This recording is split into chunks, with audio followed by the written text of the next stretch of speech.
AI 버블에 대해서 말씀을 드릴 건데요. 이번 상황에서는 이제 어떻게 해야 할까요? 이게 투자를 하라고 하거든요. 그래서 이것도 괜찮은 조언인 것 같아요. 금융위기가 있어도 언젠가는 올라가거든요. 그게 무슨 뜻인지 제가 설명을 해드리겠습니다.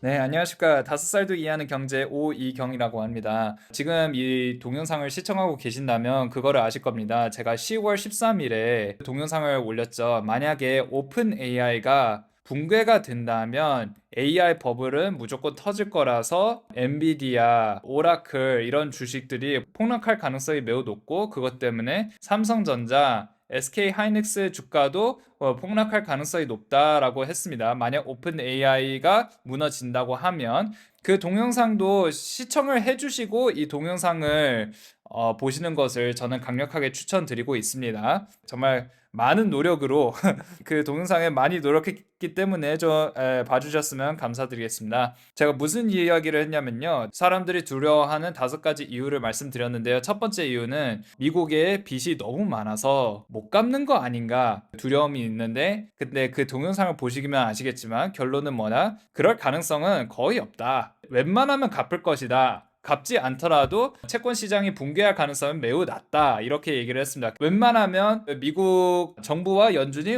웬만하면 해결할 것이다 라고 얘기를 했습니다. 그리고 만약 그래도 불안하면 기사에서는 애플의 채권을 사라고 추천을 했는데, 저는 개인적으로 애플 채권을 추천하지 않았고, 미국의 부채가 낮은 기업의 채권을 사는 것도 괜찮겠다라고 말씀을 드렸습니다. 그건 제 개인적인 생각입니다. 추천이 절대 아닙니다. 지금 이 해당 부분을 들으셔도 무슨 말인지 모르겠으면 해당 동영상을 보시는 것을 강력하게 추천드리겠습니다. 자, 이제 넘어가겠습니다. 자, 오늘은 사람들이 무서워하는 두 번째 이유는 이제 AI 버블에 대해서 말씀을 드릴 건데요. AI 버블이 뭐냐면요, 거품은 겉으로는 커 보이지만 속은 텅 빈 것 말해 라고 이렇게 얘기를 하거든요. 겉으로는 이제 엔비디아 주가도 이렇게 돼 있고 마손 주가도 이렇게 돼 있고 하니까 겉으로는 커 보이지만 속에는 텅 비어 있다. 왜 그러냐면, 왜 텅 비어 있다고 의심을 하냐면요, 비용은 어마어마하고 버는 돈, 매출은 아주 조그맣거든요. 그 버는 돈에 비해서 비용이 너무 크기 때문에 그래서 속을 텅 비었다라고 이렇게 표현을 하는 건데요. 그 겉으로는 커 보여가지고 너무 크면 속이 이제 텅 비었으면 풍선같이 팡 터지지 않습니까? 그런 것처럼 이렇게 버블이 터지는 거 아닌가라고 해서 거기서 이제 두려움이 생기는 겁니다. 그래서 지금 사람들은 AI가 너무 빨리 커지고 있어서 언젠가 터질 수 있다라고 걱정하고 있어 라고 얘기를 했는데요. 보시면 아시겠지만 제가 지금 쓰는 것도 지금 챗 GPT거든요. 챗 GPT도 이제 오픈 AI가 만들었는데 어떻게 보면 되게 혁신적인 건 사실이에요. 왜냐하면 그 내용을 주면 쉽게 이렇게 설명을 해주고 이제 대화 내용으로도 이제 바꿔주고 그렇게 하는데, 이건 진짜 미래다라고 생각을 하고 있어요. 그래서 AI 회사 주식을 사는 거는 이해가 됩니다. 이해가 되는데 이게 오래가지 않을 수도 있다. 왜냐면 나중에 진짜 돈을 벌지 못하면 거품처럼 푹 꺼질 수도 있다라고 하거든요. 챗 GPT를 100% 구글처럼 만들려면 얘네들 입장에서는 1,400조 원이 필요하다고 합니다. 근데 얘네들 6개월 매출이 6조 원이었거든요. 필요한 비용은 1,400조 원인데 실제로 번 돈은 6개월에 6조 원밖에 안 돼요. 이게 차이가 어마어마하게 크지 않습니까? 자세한 내용은 이제 저번에 제가 만든 동영상을 이제 보시면 됩니다. 어찌됐든 그래서 진짜 돈을 벌지 못하면 거품처럼 푹 꺼질 수도 있다라고 얘기하는 게 사실 일리가 있습니다. 그래서 이제 두 가지를 걱정을 하는 건데, 첫 번째는 전기가 너무 많다는 뜻입니다. 저번 동영상을 보시면 제가 16기가와트의 그 전기가 필요하다고 제가 말씀드렸는데요. 거의 똑같이 이 기사에서 뭐라고 하냐면요, 2028년쯤에 AI 미국 전체 가정에 22% 전기를 쓸 수 있다라고 하는데, 미국을 생각하면 어마어마하게 큰 숫자예요. 미국을 생각하면 미국의 인구가 3억 정도 되는데 여기서 22% 5분의 1만 해도 이제 6천만 명의 전기를 쓰는 건데, 대한민국이 5천만 명이잖아요. 그러니까 한 한마디로 대한민국이 쓰는 전기보다 훨씬 더 많이 쓸 수 있다. 근데 그 전기세를 과연 감당할 수 있을까? 비용이 많이 들고 심지어 전기도 모자랄 수 있지 않을까? 그래서 전기가 이제 너무 모자라서 이제 AI 시스템이 안 될 수도 있고 비용이 너무 많이 들어서 이제 AI를 당분간 멈출 수도 있다라는 뉴스가 있으면 엔비디아 같은 주식이라든지 뭐 그런 주식이 떨어질 가능성도 있다라고 얘기를 하는 것 같습니다. 그래서 뭐 나중에 제가 얘기하겠지만 그런 뉴스가 나오잖아요. 전기가 부족해서 AI가 위험하다, 아니면 뭐 전기 비용이 많이 들어서 지금 AI가 좀 위험할 것 같다라고 할 때 사실 여러분 이게 바로 매수 찬스입니다. 이제 뉴스에서 막 이거 불안한 거 아니냐, 주변에서도 야 나 AI 불안해서 투자 못하겠어 라고 하면 그때가 매수 찬스입니다. 그 예를 들어보겠습니다. 지금 2024년 12월에 제가 필라테스 다녔는데 필라테스 쌤이 그 얘기를 하더라고요. 모든 회원이 뭐라고 했냐면요, 무조건 미국 주식을 사야 된다, 이 얘기를 무조건 했습니다. 그래서 저는 그때 뭐라고 얘기를 했냐면요, 필라테스 쌤한테 이미 늦었다, too late라고 얘기를 했습니다. 제 예상대로 2025년 1월부터 미국 주식이 이렇게 확 내려갔습니다. 딥시크도 있었고 뭐 트럼프 발언도 있었고 했는데 매수 타임은 언제냐면요, 주변 사람들이 다 망한다고 할 때, 말 그대로 반대로 움직여야 됩니다. 반대로. 엔비디아 주가가 떨어지고 구글 주가가 떨어지고 그때 이제 뉴스에서 막 큰일 났다, AI 망했다라고 할 때 제가 계속 말씀드리지만 그때 매수 찬스입니다. 그리고 제가 지금은 시간 많아서 이렇게 유튜브를 이렇게 만들고 있지만 그 제가 계속 시간이 많아서 이런 동영상을 만들면 언제가 그 매수 찬스일지 그 알 수 있으니 계속 제 동영상을 구독해 주시고 이제 시청을 계속 해 주셨으면 좋겠습니다. 아무튼 그렇습니다.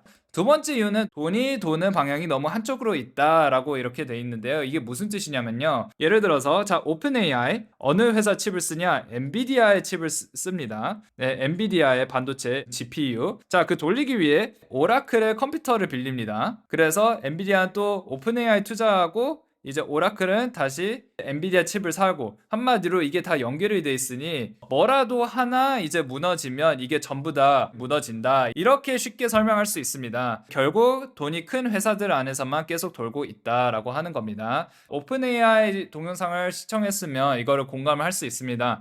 그 오픈 AI는 말 그대로 오라클한테 300조 원 줄 테니까 이거 클라우드 빌려줘 라고 했는데요, 전번 동영상에서도 말씀드렸지만 오픈 AI가 돈이 어딨어요? 지금 얘네들 입장에서 돈이 1120조 원이 부족한 걸로 알고 있거든요. 이거 300조 원 과연 낼 수 있을까? 저는 아직도 그게 의문이거든요. 제가 말도 안 되는 소리를 한다면 제발 댓글에 남겨주세요. 진짜 뉴스에 그 오픈 AI는 사실 돈이 이렇게 있다, 그 뉴스가 있다면 제발 댓글에 남겨주세요. 저도 되게 궁금해요, 오픈 AI가 돈이 얼마나 있는지. 아무튼 그렇습니다. 넘어갈게요. 자, 엔비디아 매출의 절반을 마이크로소프트, 아마존, 구글, 메타, 테슬라 같은 대기업들에서 얻고 있다. 즉, 큰 회사들끼리만 돈이 오가고 있다. 자, 이거를 어떻게 설명해 드리자면 전번에 말씀드렸듯이 이제 오픈 AI가 그 이제 무너졌어요. 예를 들어서. 그러면 다들 이제 마이크로소프트, 아마존, 구글, 메타, 테슬라도 그렇게 얘기를 하겠죠. 야, 잠깐만. 오픈 AI 이런 큰 기업도 이렇게 무너졌는데 AI로 엄청나게 비용을 많이 투자를 했는데 그거 비해서 돈 못 버는 거 아니야? 그러면 우리 이거 멈출까라고 생각할 수도 있으니까 이 주식들이 그것 때문에 확 이렇게 떨어질 수 있다는 거죠. 그래서 이걸 굳이 왜 얘기를 하냐면 이런 현상이 발생하면 엔비디아 주가는 어떻게 된다? 무조건 떨어지게 돼 있습니다. 만약 이런 현상이 일어난다면 1번, 2번, 3번 이렇게. 자, 그래서 어찌됐든 그 결국에는 도미노 효과 때문에 무섭다, 쉽게 말하면 그거거든요. 이번 상황에서는 이제 어떻게 해야 할까요? 라고 물어봤을 때 S&P 500에 투자를 하라고 하거든요. ETF는 제가 추가를 했어요. 개인적으로 S&P 500 ETF가 가장 안전하지 않을까라는 생각을 했어요. 왜냐하면 S&P 500 ETF는 큰 회사든 작은 회사든 이제 섞어가지고 그 나눠 담는 ETF거든요. 예를 들어서 아무리 마이크로소프트라든지 아마존라든지 아무리 이 회사들이 망해도 S&P 전체에서는 얘는 뭐 1%고 아마존도 1%니까 얘네들이 망해도 뭐 그럴 일 없지만 망해도 그렇게 큰 타격이 없다 라고 볼 수 있거든요. S&P 500 ETF를 산다면. 그래서 이것도 괜찮은 조언인 것 같아요. 금융위기가 있어도 언젠가는 올라가거든요. 그게 무슨 뜻인지 제가 설명을 해드리겠습니다. S&P 500 봅시다. 이 상승세 보이시죠? 한 번도 빠짐없이 2011년부터 계속 이렇게 올라갔습니다. 뭐야, 왜 2011년부터 밖에 없지? 2008년에는 문으로 떨어졌겠죠. 하지만 2011년부터 계속 이렇게 올라갔잖아요.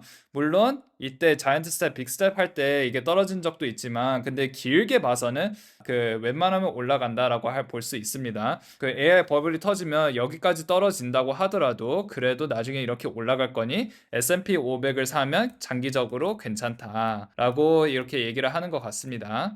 저는 개인적으로 S&P 500 ETF를 투자를 했었어요. 이제 퇴직연금으로. 하지만 S&P 500 ETF를 팔고 S&P 500 커버드 콜을 샀거든요. 커버드 콜. 커버드 콜은 제가 나중에 훨씬 더 깊게 설명을 해드릴 테니까 그거 참고해 주시면 될 것 같고, 근데 커버드 콜을 어떨 때 사냐면요, 주식이 애매할 때 사거든요. 예를 들어서 S&P 500이 쫙 이렇게 올라간다면 당연히 S&P 500 ETF를 사야죠. 근데 제 개인적인 생각은 너무 요즘 불안해가지고 S&P 500 미국 주식 자체가 어떨 거냐면요, 이렇게 될 것 같아요. 왔다 갔다 할 것 같거든요, 개인적으로. 이렇게 될 것 같아서.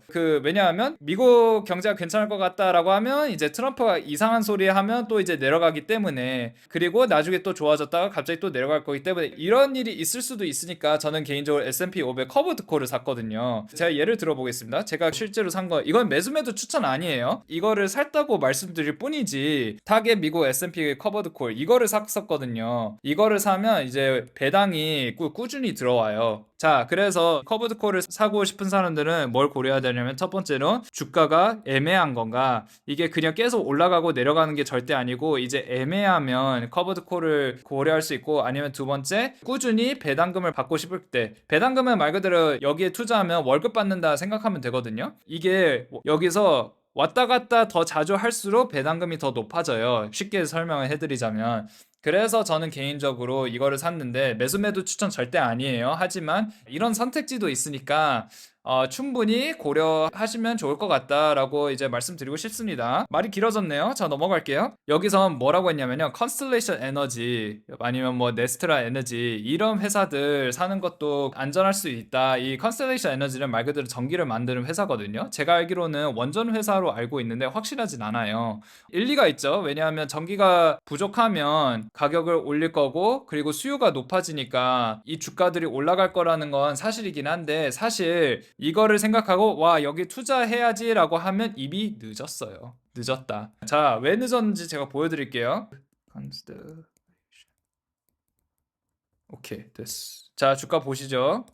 이미 너무 많이 올라왔어요. 이미 늦었어요. 만약 산다면 이때 샀어야 되는데, 이때 트럼프가 이상한 소리 했을 때 이때 샀어야 되는데요. 지금 이미 늦었어요. 이제 그러면 AI 주식은 과연 막 망하는 거 아닌가? 제가 전번에 말씀드렸듯이 아니다. 잠깐 조정일 수도 있다. AI에 대한 투자하는 돈은 사라지지 않고 나중에 효율을 높여서, 이게 되게 중요한 말이다. 효율을 높여서 더 큰 이익을 돌아올 수 있습니다. 지금은 이제 엔비디아에 정말 4천만 원짜리, 6천만 원짜리 GPU로 이렇게 사용하기 때문에 이제 나중에는 효율을 높이면 비싼 GPU가 필요 없겠죠. 엔비디아도 더 저렴한 반도체를 만들 수 있거나, 아니면 전기를 더 아낄 수 있는 뭐 반도체를 만들거나, 그런 효율을 만들면 나중에는 무조건 AI가 우리 삶을 바꾸기 때문에 장기적으로는 올라갈 거라고 저는 믿거든요. 이제 나중에 이것도 TMI인데, 나중에 뭐 판사라든지 의사라든지 또 이제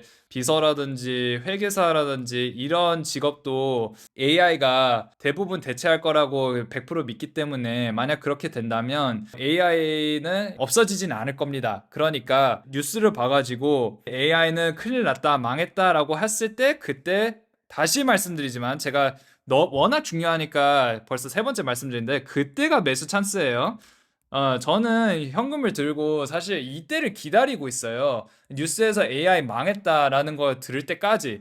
이것도 TMI인데, 뭐 RP라든지 달러로 RP를 사면 금리가 3.4% 되더라고요. 그래서 그냥 가만히 있어도 3.4% 받는 상품에도 좀 투자를 하고 있고요. 네, 그렇습니다. 기사 마지막에는 이런 말도 있습니다. 21번의 하락장이 있었지만 대부분 1년이 안 돼서 다시 회복됐다. 그러니까 매수 찬스인 거예요. 하락장 때 큰일 난 거 아니야 했을 때 확 이렇게 떨어졌을 때 이때가 찬스예요. 이때 사는 거 솔직히 쉽지 않습니다. 왜냐면 다들 두려워하기 때문에 야 이러다 진짜 망하는 거 아니야 라고 사람들이 생각하고 두려워할 때 그때가 찬스입니다. 이제 다음에는 중국에 대해서 얘기를 할 거고 무역 전쟁이 넘어서 진짜 위기가 될 수 있다라는 내용도 이게 말씀을 드릴 건데요. 오늘 내용을 정리하자면 AI 버블 때문에 불안하다면 S&P 500, S&P 500 ETF라든지 아니면 커버드 콜에 투자하는 것도 나쁘지 않다. 왜냐하면 버블은 AI에 있으니까 전체로 봤을 때는 S&P 500에 큰 타격이 있지 않다라고 기사에서 그렇게 얘기했습니다. 제가 얘기한 게 아니고요. 기사에서 그렇게 얘기를 했고요. 그래서 결론적으로는 AI는 절대 망하지는 않는다. 버블이 터져서 크게 하락할 뿐이지 망하지는 절대 않을 거니까 그게 이제 매수 찬스일 수도 있다라고 이제 결론을 내리고 싶습니다. 오늘도 재밌었죠? 다음에는 중국 리스크에 대해서 말씀드릴 겁니다. 네, 구독, 좋아요, 알림 설정 부탁드리겠습니다. 시청해 주셔서 대단히 감사드립니다.